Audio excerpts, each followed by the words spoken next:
Hi, thanks for joining us, everybody. I'm Ned Cramer with Architect Magazine, and I'm joined by one of my personal heroes, actually, Sarah Susanka, of a book series you may have heard of that is now being expanded into a whole new realm of scale and activity and endeavor. From the individual house, now we're moving to an urban scale.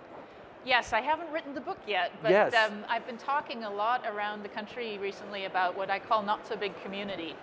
What I'm really interested in is helping people who are interested in the book series that I've written on the not so big house and the not so big life, in how to find places within our world where they have a walkable community and a sense of connection with neighbors.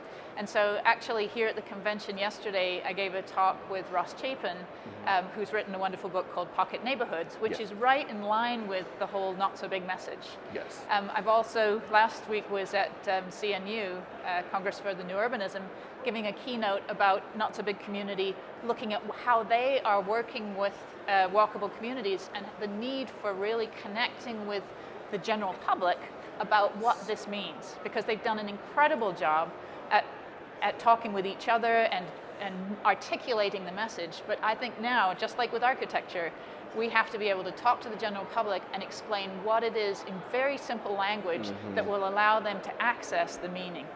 Now, when I think of the general public and their relationship to the built environment and to the communities in which they live, my sense is that there are kind of two things happening. One would be an articulation of a very sophisticated but simple core message that you're crafting about communities and the way they can be more vital, but at the same time, maybe a groundswell of desire on the part of the general public to live in a different way than they've been offered. And because I talk so much to the general public, I know that very few members of the general public actually know anything about new urbanism. Yes. They've maybe heard about pocket neighborhoods, but they don't know a lot about it. And so because of my role in speaking to general public audiences, I'm able to introduce them to another aspect of home. Yes. Home as in the neighborhood, home as in walkable community, home as in how do you relate to your downtown, how do we revitalize the downtown, but using language that makes sense to them. Yes.